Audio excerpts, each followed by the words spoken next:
Le voyage s'achève. En quittant l'avion, les passagers garderont comme dernière image le visage d'une jeune fille qui leur dit bonjour. Voici esquissée à grands traits l'histoire d'une de ces hôtesses. À peu de choses près, c'est par les mêmes phases d'apprentissage du métier que passent la plupart des hôtesses de l'air des différentes compagnies aériennes. Devenir hôtesse de l'air, c'est aujourd'hui le rêve de plusieurs jeunes filles. Même si l'aviation a perdu au cours des dernières années son côté mystérieux ou héroïque, il reste que le métier d'hôtesse présente encore beaucoup d'attrait pour celles qui aiment à la fois les voyages et le contact avec le public. La possibilité d'exercer un métier qui permet de changer d'air et de connaître un brin d'aventure en marge des besognes routinières attire chaque année de nouvelles candidates. Les compagnies aériennes renouvellent continuellement leur personnel de cabine. Voilà pourquoi on maintient dans les grandes villes des bureaux de recrutement où les jeunes filles désireuses de devenir hôtesses de l'air peuvent faire leur demande d'emploi. La première rencontre se limite surtout à une prise de contact. On fait connaissance de part et d'autre. La candidate énumère les études qu'elle a faites, l'expérience dont elle dispose, les raisons qui l'ont amenée à s'intéresser au métier d'hôtesse. Au cours de cette première entrevue, le responsable du personnel peut déjà se faire une certaine idée des qualités et du sérieux de la jeune fille qui fait une demande d'emploi. Comme le métier d'hôtesse devient d'année en année plus complexe et plus exigeant, on tient compte à la fois des qualités physiques et intellectuelles des nouvelles recrues. En plus d'être intelligente et douée d'une certaine habileté pour la multitude des métiers qu'elle devra exercer, la future hôtesse doit disposer d'un certain nombre de qualités de base qui sont la norme de la profession. Elle doit avoir un physique agréable et un charme discret, mais sans provocation, car les beautés de choc dérangent plus qu'elles ne rassurent les voyageurs aériens. Elle doit être à l'aise, souriante facilement, douée de tact et d'un sens inné de la politesse et de la diplomatie. Enfin, elle doit faire son métier avec prestance, dans un climat d'enthousiasme renouvelé et être capable de faire preuve en toutes circonstances de finesse, d'invention et d'ingéniosité. On exige des futures hôtesses qu'elles possèdent un certificat d'études secondaires ou commerciales. Le métier d'hôtesse est un métier de jeune femme. Inutile de se présenter si l'on a moins de 20 ans ou plus de 26 ans. L'examen médical est aussi important que l'examen de personnalité. Avec la rapidité des voyages aériens, les horaires chargés, le nombre de plus en plus grand de passagers à bord des avions. Les hôtesses de l'air doivent disposer d'une bonne santé. En outre, on accepte que les jeunes filles mesurant entre 62 et 68 pouces et ne pesant pas plus de 135 livres. Les candidates doivent jouir d'une bonne vision et seuls les verres de contact sont tolérés.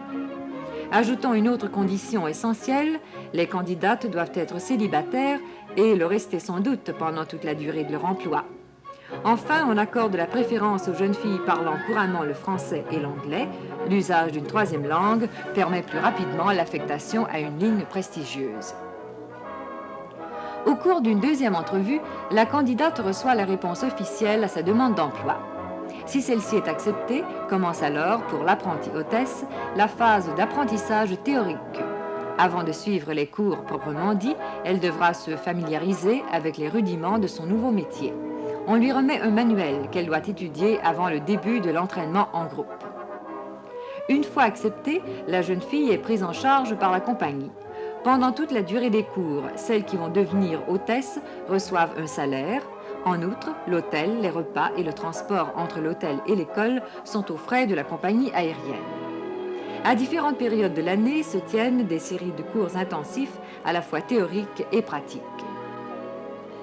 C'est par petits groupes que les futures hôtesses reçoivent leur formation. Ces cours commencent toujours à une date déterminée car ils ne sont pas permanents. Les jeunes filles que l'on accueille aujourd'hui font partie d'un nouveau groupe. Elles ont été recrutées dans différentes parties du pays. Pendant plus d'un mois, la durée de cette série de cours intensifs, ces jeunes filles vont s'initier à tous les moindres rouages de leur métier, en même temps qu'acquérir une bonne connaissance pratique de certains aspects d'une foule d'autres métiers comme infirmière, réceptionniste et préposée au renseignement. Pour la plupart, le monde de l'aviation est un univers complètement nouveau. Certaines ne sont jamais montées à bord d'un avion et découvrent tout à la fois le décor et son envers. Tout ce qu'il faut de préparation avant de pouvoir dire à ses premiers passagers « Bienvenue à bord ».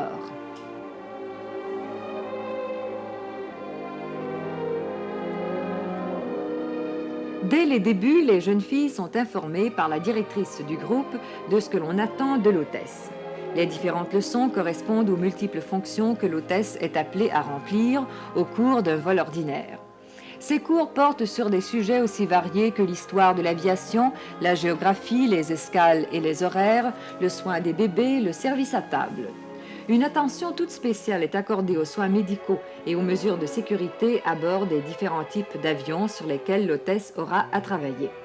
Celle-ci doit être capable de faire face à toutes les éventualités en cas d'urgence. Premiers soins, masque à oxygène, ceinture de sauvetage, etc. Très tôt, la future hôtesse peut imaginer l'allure qu'elle aura lorsqu'elle sera autorisée à porter la tenue réglementaire de son emploi. L'importance que l'on accorde au style des hôtesses, à leur élégance et à leur correction fait que l'on consacre plusieurs heures de cours et de travaux pratiques au maquillage et aux soins de beauté. Dans ces domaines aussi, certaines normes sont considérées comme la règle. L'hôtesse n'est pas un mannequin sur un podium en train de parader devant les foules sous un éclairage de théâtre.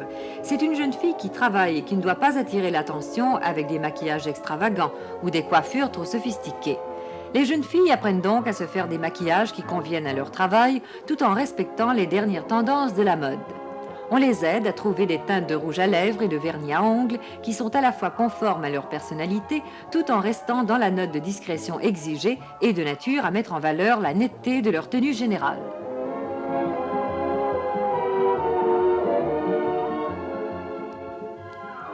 L'hôtesse doit avoir une bonne connaissance de l'horaire de sa compagnie, des escales du réseau et de la durée des vols. Elle commence par apprendre à lire correctement un horaire. La plupart des passagers sont incapables de se retrouver dans la masse de signes et de chiffres qui composent un horaire et souvent l'hôtesse devra fournir les renseignements nécessaires.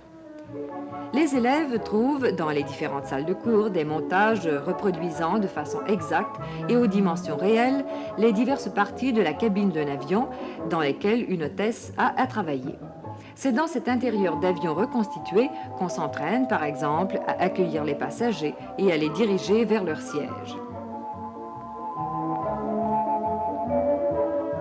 Comme l'hôtesse est le visage extérieur que la compagnie offre au public voyageur, il importe que par son attitude, sa démarche, son maintien et son allure générale, l'image qu'elle laisse soit celle d'une présence charmante, amicale et attentive, assurée avec une aisance qui exclut la raideur comme le laisser-aller. Voilà pourquoi les futures hôtesses reçoivent des cours spéciaux de démarche et de maintien. Elles y acquièrent cette souplesse, cette agilité, cet air à la fois engageant et dégagé qui caractérise leur emploi. On pourrait croire aussi qu'apprendre à marcher n'est pas de trop quand on pense aux petits tours de force d'équilibriste que les hôtesses sont parfois obligées de faire avec un plateau dans chaque main quand, pendant le service d'un repas, l'avion traverse des poches d'air. Au cours de son entraînement, l'hôtesse doit faire le tour complet de tous les services avec lesquels elle sera appelée à avoir affaire. Pour se familiariser avec la routine de fonctionnement de ces différents services, elle fait, en groupe, une visite guidée de l'aérogare. On lui décrit en quelque sorte l'itinéraire classique du passager qui doit d'abord se présenter au comptoir de la compagnie.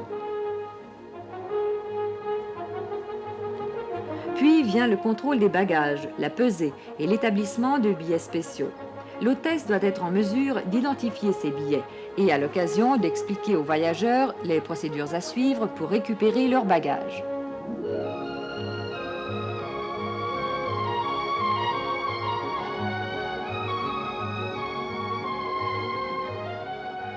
Enfin, la revue de l'aérogare se termine par la visite des bureaux d'immigration et de douane.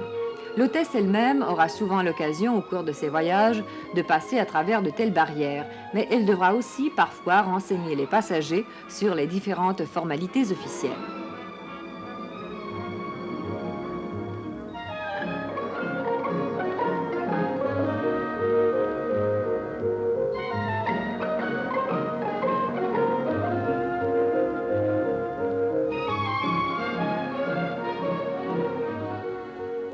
Ces visites, ces démonstrations et ces travaux pratiques sont tout au long de ces semaines d'entraînement complétés par des cours théoriques et les hôtesses doivent se retrouver régulièrement sur les bancs de la salle de classe où elles doivent parcourir les différents chapitres de leur manuel.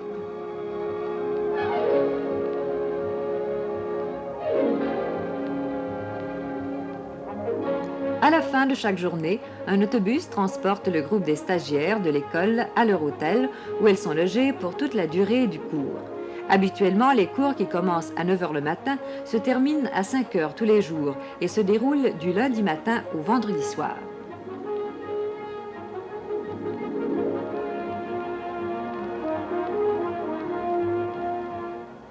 Mais pendant la durée de leur stage, les futures hôtesses ne disposent pas d'énormément de temps libre, car elles doivent mettre à profit les heures de loisirs du soir pour reviser les sujets qui ont été abordés au cours de la journée, assimiler les consignes et instructions reçues, se souvenir des remarques de détail au cours d'une visite ou d'une démonstration, revoir quelques pages du manuel et surtout se préparer aux examens. Il n'est pas rare que les amis se retrouvent dans une même chambre pour reviser une dernière fois, les veilles d'examen, la matière de plusieurs cours. Mais il y a une chose qui ne s'apprend pas, c'est la découverte que l'on fait parfois d'amies nouvelles, venues d'ici et là, et qui, réunies par ces cours, deviendront les meilleurs amis du monde et des amis qui s'éparpilleront aux quatre coins du monde au hasard des vols et des escales. Ces soirées amicales sont peut-être les meilleurs moments de ces stages d'études qui ne sont quand même pas des parties de plaisir.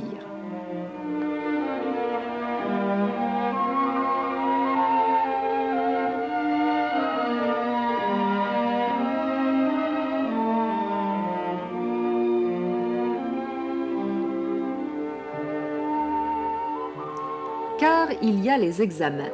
Ils sont fréquents et permettent de juger immédiatement des qualités et du sérieux des élèves. Ces tests permettent aussi aux instructeurs de doser leur enseignement de telle sorte que le groupe puisse assimiler le plus complètement possible les diverses matières au programme.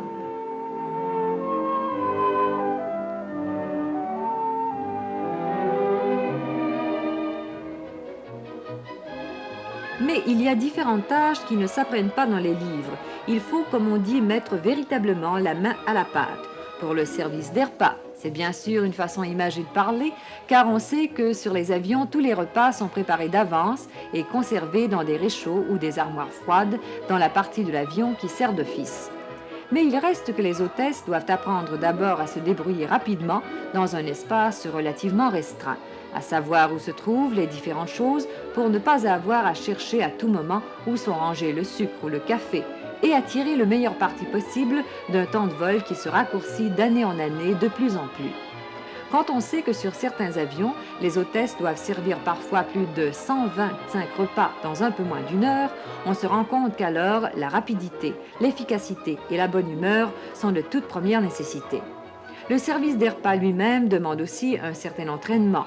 Selon les avions et selon les catégories de voyageurs, la routine est parfois différente.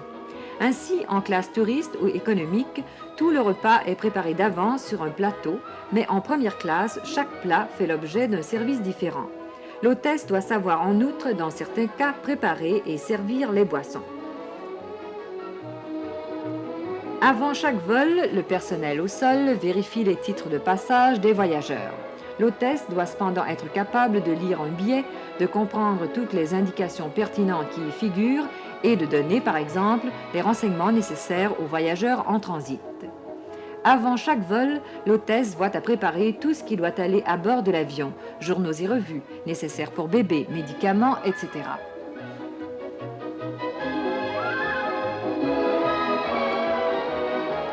Chaque étape de l'entraînement est ponctuée par de nouveaux examens. Chaque étudiante a avantage à préparer avec soin ces examens qui sont en quelque sorte la preuve qu'elle sera bientôt en mesure d'exercer efficacement le métier qu'elle a choisi. Un examen raté n'est pas nécessairement une catastrophe, mais la candidate recalée devra ensuite mettre les bouchées doubles pour rattraper son retard et rejoindre les autres dans la suite de l'apprentissage. Avec la mise en service de nouveaux avions, le rôle de l'hôtesse, s'il n'est pas foncièrement modifié, doit cependant s'adapter aux caractéristiques propres et à l'aménagement intérieur particulier des différents types d'appareils. Voilà pourquoi les hôtesses doivent se familiariser avec l'équipement des avions les plus modernes, comme avec celui des appareils d'un type plus ancien qui seront cependant gardés en service sur certaines lignes. Même si on a construit dans les salles de cours des répliques exactes de la cabine de certains avions, rien ne vaut le contact avec la réalité elle-même. Les hôtesses profitent de l'immobilisation des appareils dans les hangars pour visiter de fond en comble les avions sur lesquels elles seront appelées à travailler. Elles peuvent alors retrouver exactement à leur place les différents aménagements intérieurs qu'elles ont appris à reconnaître. Cette visite leur permet aussi de se familiariser avec la routine de l'accueil à bord et c'est à tour de rôle qu'elles jouent aux passagers et à l'hôtesse, se mettant pour ainsi dire dans la peau de chaque personnage.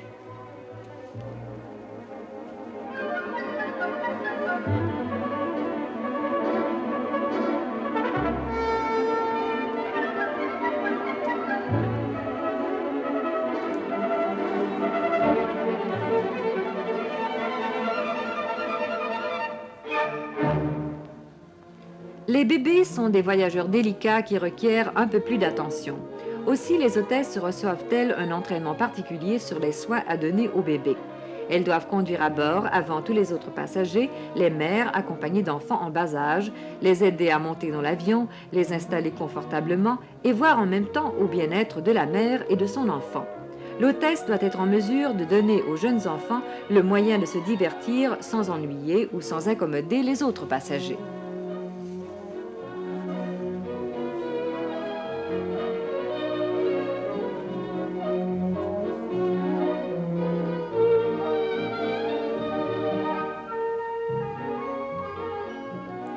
Dès l'arrivée des passagers dans l'avion, l'hôtesse recueille les cartes d'embarquement et dirige les voyageurs vers leurs fauteuils respectifs.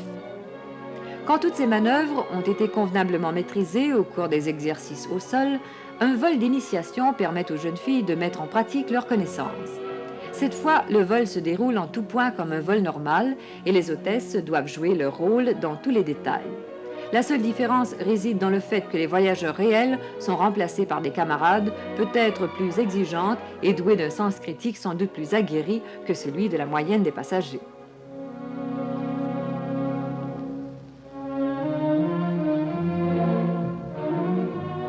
La série de cours s'achève par une sorte de suspense que les hôtesses attendent avec une grande impatience. En effet, à la fin du stage, les hôtesses reçoivent leur affectation. C'est à ce moment-là qu'elles apprennent dans quelle ville elles devront élire domicile. Plus tard, elles apprendront si elles seront amenées à voyager tous les jours d'un bout à l'autre du pays, sur une ligne de courte distance ou bien encore à l'étranger. Il ne reste plus à notre nouvelle hôtesse qu'à se préparer aux cérémonies officielles. Elle sait maintenant qu'elle est reçue et que dans quelques instants, sa réussite sera dûment reconnue. Revêtue de son uniforme tout neuf, elle prendra place avec ses compagnes pour la dernière séance de groupe avant que le travail ne disperse tout le monde. Comme tout cours qui se respecte, la fin du stage est marquée par une collation des diplômes et la cérémonie est rehaussée par la présence d'officiers supérieurs de la compagnie aérienne. Et l'on réserve son plus beau sourire pour la traditionnelle photo de famille.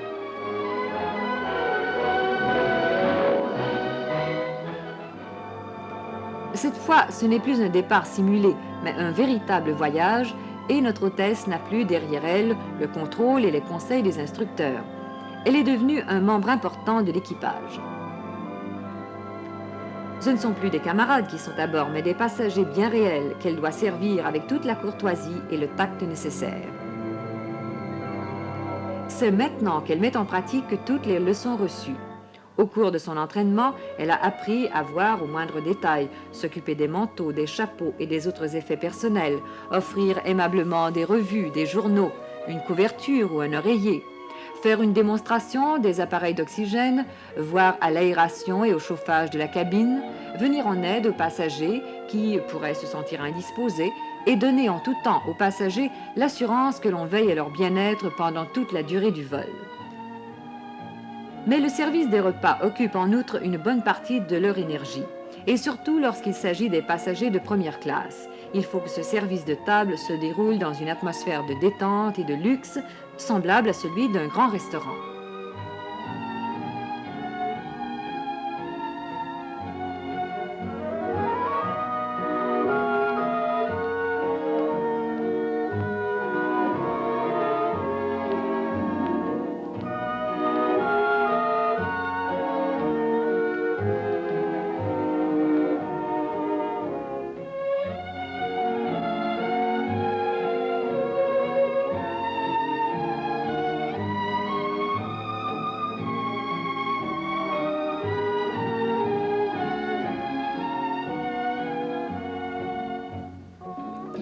Le vol s'achève, ce premier vol qui mène cette fois notre hôtesse dans le décor exotique des Barbades.